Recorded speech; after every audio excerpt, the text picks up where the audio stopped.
Bonjour et bienvenue sur la chaîne Feel the Game pour une nouvelle vidéo consacrée à la guerre de l'anneau, mais cette fois-ci la version jeu de cartes qui est sortie il y a très peu de temps au moment où je fais cette vidéo et qui nous vient en plus d'un auteur qu'on connaît un petit peu, enfin moi que je connais un petit peu plus exactement, Ian Brody, qui a fait plein de jeux notamment sur de deck building dans le même genre en fait. Comme Quartermaster Général que j'avais présenté dans les jeux que j'ai revendus, donc sur le thème de la Deuxième Guerre mondiale, Première Guerre mondiale. Donc il est assez prolifique dans ce type-là, il a fait des extensions un peu partout et même des préludes. Et il y a Ian Brody qui rencontre un peu le monde de Tolkien, avec peut-être dans la demande qui avait été faite par la maison de production Ares, à qui on doit la guerre de l'anneau, la vraie version figurine, qui est une version un petit peu mythique, hein, un jeu mythique qui a plus de 10 ans, qui vient d'être réédité justement par Nuts, qui est vraiment un des meilleurs jeux à deux à faire dans sa vie de joueur, quoi, mais qui dure quelques heures, hein, qui est un peu long, mais qui est intense, qui simule assez bien la guerre de l'anneau. Après, ça reste un jeu simple avec des dés et des cartes. Et là, cette fois-ci, on revient sur une version très deck building. Et donc, je vais vous présenter d'abord dans un premier temps l'unbox. Et puis, comme une fois n'est pas coutume, j'ai déjà joué au jeu avant, je vous ferai dans une autre vidéo probablement la présentation, mes premières impressions du jeu. Voilà, donc dans cette version qu'on a, vous voyez qu'elle est un petit peu spéciale parce qu'on a des petites cartes qui sont à côté. Et c'est presque quasiment que pour ça que j'ai acheté la boîte de jeu. Parce que j'ai quelques amis qui ont acheté le jeu, ou d'autres qui n'ont pas aimé d'ailleurs, mais je vous dirai ça plus tard. Donc il y a ce petit supplément qui sont les goodies. Donc ça vraiment, ça m'a fait craquer pour la carte parce que j'adore les goodies. Voilà, alors qu'est-ce que la guerre de l'anneau nous propose à nous vendre? Eh bien un jeu qui reprend, inspiré du jeu de plateau à succès. Donc effectivement, il nous en reprend pas mal des illustrations. Et on va avoir cette opposition entre les peuples libres et les forces de l'ombre. Donc vraiment, on reste dans cette thématique-là. Alors, ce qui nous est présenté, c'est 90 minutes, 2 à 4 joueurs et 14 ans. Donc on va voir ce qu'il en est dans la prochaine vidéo. Mais là, on va vraiment se contenter de vous présenter, je vais me contenter de vous présenter le jeu. Donc voilà, on a 120 cartes, donc avec en plus des belles illustrations. On reconnaît l'illustration Galadriel qui vont se diviser en deux camps, peuple libre en 60 cartes et 60 cartes de l'ombre. Donc quand on entend un peu la boîte chanter, on voit qu'a priori il n'y aura pas grand chose dans la boîte. Il y aura vraiment de la boîte vide, mais ça je vous expliquerai ça plus tard aussi. Donc de la boîte vide, pas grand chose. Bon, voilà, hein, ça va être du jeu de deck building, mais ça on est habitué aussi au jeu de cartes Seigneur des Anneaux, hein, le JCE. Donc voilà, on a ces 4 cartes goodies. Donc je vous les montrerai peut-être en fin de vidéo pour ceux que ça intéresse. Voilà, ça a fait un boucan infernal, je suis désolé. Allons, voyons voir cette boîte. Donc voilà, ça va être la première fois que je la découvre vraiment en neuf, avec la bonne odeur du neuf. Donc voilà, elle s'ouvre facilement. Il n'y a pas de souci. Et qu'est-ce qu'on va avoir dedans? Donc des paquets de cartes, c'est un jeu de deck building, le jeu de cartes, mais on va voir un petit peu le matériel, parce que souvent dans les jeux de cartes, des fois on vous met des choses en plus, comme Res Arcana, il y a quand même pas mal de matériel. Donc un livre de règles qui n'a pas l'air trop épais. Ah, ils ont collé directement la planche, bon pourquoi pas. Voilà, pourquoi pas. Bon. Ensuite, on a les cartes de route. Donc, et ensuite, les cartes de combat, je crois, les cartes de l'ombre. Ouais, cartes de l'ombre. Ici, alors, oui, c'est très simple. Hein, vous voyez, la boîte est très sommaire. Voilà. Donc là, je pense que c'est le camp. Là, c'est le camp du bien, des peuples libres. Ça, c'est l'ombre. C'est bien, ils l'ont un peu thématisé en les opposant les uns les autres. Donc ouais, ça a les mêmes dos. Ouais, va pas falloir les confondre. Comment on les distingue? Ah oui, fond bleu, fond marron peut-être. Voilà, ou peut-être ici ou là. Voilà. Donc un paquet de cartes. On va commencer par ceci. Alors je sais, les Dunédain. Voilà, Dunédain, nain personnage. Vous voyez, je vois pas trop comment on distingue les deux camps, mais bon. Voilà, donc on retrouve les illustrations, mais limite on achète le jeu rien que pour les illustrations. Voilà, donc Dunédain, Soldat du Gondor, voilà, qui sont très beaux. Hein. Ouais. Alors, je pense que voilà, Aragorn, là, par contre, je suis un peu sceptique sur la qualité du dessin, mais bon, ça fait appel à un certain imaginaire, pourquoi pas. Voilà, donc il y a une qualité peut-être. Ah oui, là, c'est pas ouf. Hein. Boromir, franchement, en train de picoler, je vois pas l'intérêt. Bon, voilà, c'est un peu inégal. Autant cette illustration, je la trouve belle, celle-là, je la trouve belle, celle-là, je la trouve belle. Autant là, il y a des trous. Quoi. Voilà, il y a des illustrations un peu inégales. Denethor, je ne le voyais pas forcément comme ça, mais pourquoi pas. Faramir, un peu plus comme ça, effectivement. Albarad, le Dunédain, pourquoi pas. Donc voilà, grand pas, voilà, sous la forme de. Oui, c'est Aragorn sous la forme de rôdeur, avant qu'il devienne roi. Anduril, voilà, très belle illustration. Donc voilà, en fait, ouais, on achète ce jeu quand même beaucoup pour ses illustrations. Et on n'est pas déçu en termes d'illustration, quand même. Enfin, je suis un peu déçu sur certaines cartes, effectivement, mais voilà, le Lambas, tu vois, là, on est heureux de les retrouver, ces cartes-là. Mais voilà, sinon, vraiment, le grand vide, hein, ces cartes. Hein. Donc, on va se mettre un petit peu de Saruman. Voilà, sorcellerie de Saruman. Qu'est-ce que ça nous donne? Donc, là encore, des belles cartes. Combattant Rukai. Ouais, les U, ça aurait été mieux, ça. Enfin, bon. Ouais, là, vous voyez, on voit les choix de traduction, hein. Urukai, OU, voilà, les U, d'habitude, on le voit comme ça. Chevaucheur de loup. Voilà, donc c'est chouette. Orc de la main blanche. Donc, c'est vrai qu'on retrouve des noms qui nous parlent. Enfin, moi, je connais très bien. Ouais, voilà. Pour ceux qui connaissent très bien Le Seigneur des Anneaux, donc Grima, langue de serpent, qu'on retrouve. Saruman. Alors, Saruman qui est déjà du côté de l'ombre, hein, donc c'est cette période-là.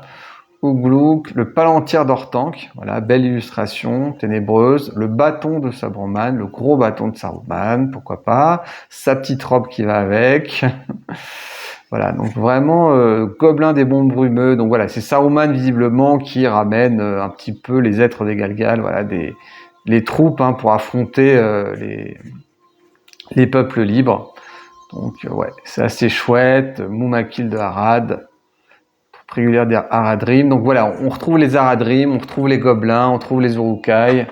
Donc c'est plutôt chouette. Alors là, c'est aussi, on va retrouver Gimli. Alors Gimli, il est avec qui? Donc là, voilà, thématiquement, en fait, chaque paquet, il y a 4 paquets de cartes. Là, ça va correspondre vraiment à l'armée des Dunedain, donc le Gondor, à ce que j'ai compris. Là, ça correspond à Saruman et ses armées et tout ce qui est un peu en décalé. Et puis là, vous avez alors encore des Uruk noirs. Vous voyez, bah, cette fois-ci, c'est deux U. Ouais. Ils ont pas gardé le même délire, mais bon, c'est pas grave. Et là, c'est plutôt l'armée du Mordor, l'ombre en elle-même, avec les Nazgûl et tout ça. Hein. Voilà. Donc, je reviendrai plus tard là-dessus. Donc là, Gimli, le nain et sa hache, sa grosse hache. Bilbon. Donc là, c'est plus la communauté de l'anneau, hein, le gros Bolger. Frodon de Sake, alors il y a écrit avec le N aussi, donc il y a des choix de traduction, parce qu'il y a plusieurs traductions qui existent maintenant, Pipin, Touk, Sam Gamgee, le fameux, voilà, l'illustration, on aurait pu trouver mieux, il y a des illustrations à mon avis qui existent, qui sont meilleures hein, quand même, mais bon, il n'y avait pas les droits. Herbe et ragoût de lapin, donc ça fait vraiment partie des objets de Frodon et Sam quand ils voyagent. La cotte de Mithril, Dar aussi, la fameuse épée que je crois Bilbon donne à Frodon. Donc ça, vraiment, l'illustration est très mauvaise. Ça va. Cavalier du Rohan, c'est chouette. Ministre de village, ça va. Éomer, ça va. Éowyn, ça va aussi. Théoden, oui, encore. Gris-poil, voilà, qu'on retrouve. Gandalf le gris, voilà, ça c'est une belle illustration. Il est mystique, il a un regard, quoi. Gandalf le blanc, donc là, voilà, il est en colère avec sa grosse épée. Et Gwaihir, le seigneur du vent, voilà, le maître des aigles. Vif Sorbier, un Trient. Smigol, bon, moyen. Bon, voilà. En tout cas, même si les illustrations sont inégales, il y a quand même une ambiance tout de suite qui se dégage. En plus, vous avez un peu de texte. Voilà. Je suivrai ce chemin avec vous, Gandalf, Gimli. Voilà. Donc, on retrouve des belles choses. Voilà. Puis bon, allez, on va finir avec on va les regarder. Voilà. Quand on est fan, on est fan. Parce que là, vraiment, les Uruk noirs, le broyeur, marteau du monde d'en dessous. Ouais, un espèce de dragon, ouais. Voilà, donc là c'est chouette. Là. Orc du Mordor, par contre, il répète les mêmes illustrations, il répète. Donc ouais, il y a quand même pas mal de cartes d'Orc du Mordor, donc bon. Olog Eye, je me souviens plus ce qu'il est. c'était Troll Doudoun, Gorbag et Chagra. Donc, ouais, je crois que des espèces de gros orques. Grishnak, je me souviens plus du livre, mais ça me dit quelque chose. La bouche de Sauron, donc ça c'est intéressant. Donc voilà, là on retrouve le Mordor, là on retrouve les Nazgûl. Voilà, on va retrouver, je pense, tiens, la carte est un peu bizarre. On dirait qu'elle est beaucoup plus épaisse que l'autre. C'est bizarre. Bon. Ouais. Voilà, l'œil sans paupières hein, qu'on retrouve dans le film parce qu'il n'est pas vraiment aussi bien décrit dans les livres. Le messager, donc ça, un personnage, Pillard, donc ouais, il y a les 7 Nazgûl, le roi sorcier qui est là, donc là il est chouette hein, quand même. Hein. Le souffle noir, donc c'est un objet des Nazgûl, donc on retrouve un petit peu ce qu'on ressent déjà dans la lecture des cartes, c'est qu'on va avoir une aventure à la fois basée sur la route, hein, mais comme dans le jeu de plateau, hein, à la fois basée sur la route, donc ça va être les routes justement, et à la fois basée sur des combats d'armées qui vont se dérouler parallèlement à ça. Hein. Donc ça justement c'est les routes, et donc il y a plusieurs routes, et ça va aller Alors on va regarder les illustrations, hein, l'unbox il est pour ça. Donc cul-de-sac, le bas de Châteaubouc, le campement de Gildor, l'auberge du Poney Fringant, donc ça c'est un grand moment, la vieille forêt, bon, un peu flou. Les monts Venteux, mais voilà, on retrouve l'illustration, l'immersion, je trouve ça chouette. Voilà, c'est vrai que Seigneur des Anneaux, c'est quand même mythique. Donc là, les portes de Durin. Alors Durin, certains diront Durin. Donc voilà, on retrouve la Lotte Lorienne. Donc là, on retrouve tous les lieux mythiques du livre, du jeu. Donc voilà. Enès Annuin, Osgiliath, Croisée des chemins, Cirith Ungol, la vallée du Morgul. Voilà, donc, on sent que le chemin, la route s'approche vraiment du Mordor. Donc voilà, on démarre vraiment du côté de Cul-de-sac, Crevasse du Destin, Morgaï et Orodruin. Donc là, on retrouve un peu tout ça et c'est chouette. En tout cas, voilà, le jeu est dans les 40 €. Hein, donc on retrouve vraiment du beau matériel. Je trouve le matériel qui est chouette, mais bon, j'avais pas trop de crainte, mais voilà. On retrouve voilà, les 4 personnages, donc Frodon, Saruman, Aragorn, les Dunédain et le roi sorcier. Donc des aides de jeu, c'est toujours sympa. Et là, des lieux de bataille. Donc Dol Amroth, le gouffre de Helm, la Lorienne, Minas Tirith, Pelagir, Fond de Combe, Dol Guldur, Arad. Donc voilà, des lieux d'affrontement, puisqu'en fait, il y aura effectivement 2 lieux où d'une part on cheminera sur la route et d'autre part les armées s'affronteront. Donc des belles aides de jeu, un plateau pour savoir qui est premier joueur. Voilà. Et on va regarder aussi un petit peu je sais pas pourquoi ils l'ont mis comme ça, mais voilà. Et donc j'ai réussi à me battre. Donc voilà. Ça c'est ce qu'on a comme pion. Donc voilà, c'est pas fou. Il y a quelques jetons en plus supplémentaires. Donc le jeu sera basé vraiment essentiellement sur les cartes. Après les jetons sont plutôt jolis. Voilà. Donc ça c'est de la corruption, ça c'est de la défense, ça c'est le marqueur premier joueur. L'anneau, les 2 jokers en gros anneaux que chaque camp aura. Voilà, le livre des règles, alors là je le découvre, moi j'ai appris au jeu à l'oralité. Voilà, une belle introduction, la description du matériel classique, une mise en place, choisir un scénario, donc a priori il y aurait plusieurs scénarios. Alors, nominalement le jeu se joue de 2 à 4, hein, mais voilà, il y aura des réserves que je ferai dans la prochaine vidéo.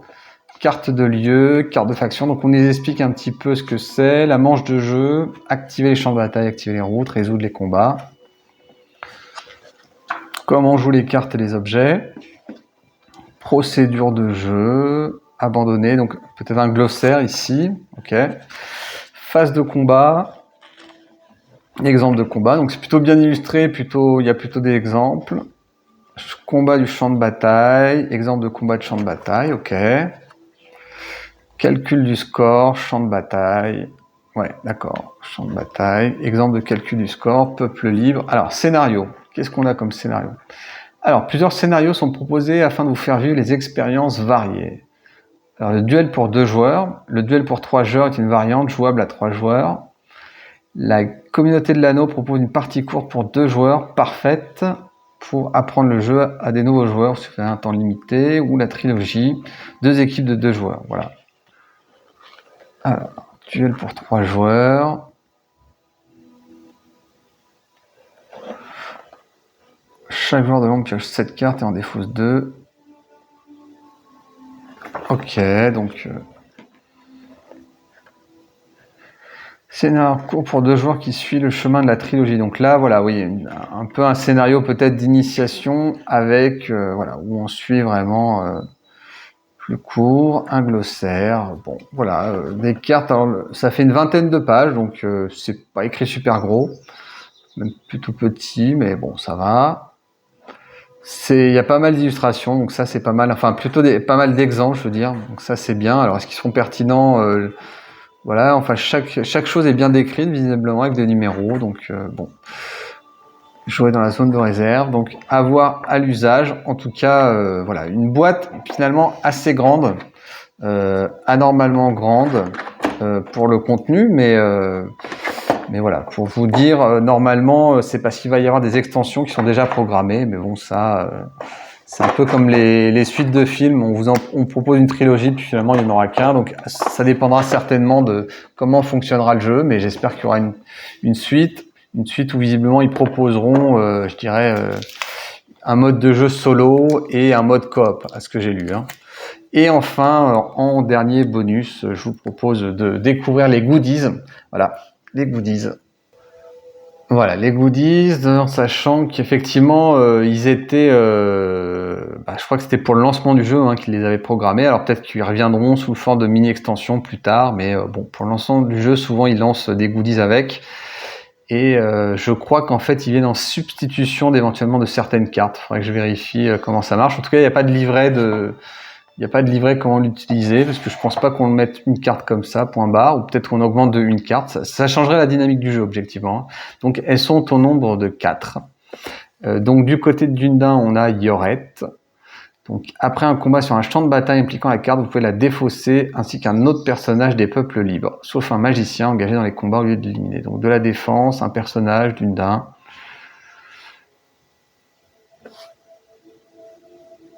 Ouais, en fait, ça empêche d'éliminer un personnage. Ah oui. Ah oui, elle sauve les Dundin, donc ça renforce, c'est pas mal. Ça renforce les Dundin, ça empêche, ça permet de la défausser au lieu de l'éliminer, quoi. Ensuite, du côté de la communauté de l'anneau, je sais pas exactement comment c'est. Alors, là encore, c'est un peu dans le même genre, c'est du défensif. Tant qu'il est en réserve, les cartes du roi peuvent être jouées ou déplacées à Minas Tirith. Ah, c'est rigolo ça, ouais. Donc ça permet à ouvrir à un certain lieu Minas Tirith, surtout que c'est la bataille généralement un peu importante. Donc une carte roi supplémentaire. Le fouet à multiples lanières. Je crois qu'il y avait déjà un fouet dans le Mordor. Non, je crois que c'est Saruman. Quand cet objet est joué, piochez une carte. Tiens, c'est bizarre. Je pense que j'ai déjà eu cette carte. Et Gothmog, quand il est joué, retirez le roi sorcier de la partie. Tant qu'il est en réserve, piochez une carte supplémentaire à chaque phase de pioche. D'accord. Ok, peut-être qu'elle s'ajoute tout simplement une carte supplémentaire. Faudra voir, faudra que je trouve. J'ai pas vu trop d'explications, j'ai une explication orale. Mais voilà les cartes goodies supplémentaires que vous pouvez avoir en plus. Bah voilà, c'est tout pour une box. Je ferai très rapidement, très rapidement un avis critique sur le jeu. À très bientôt. Au revoir.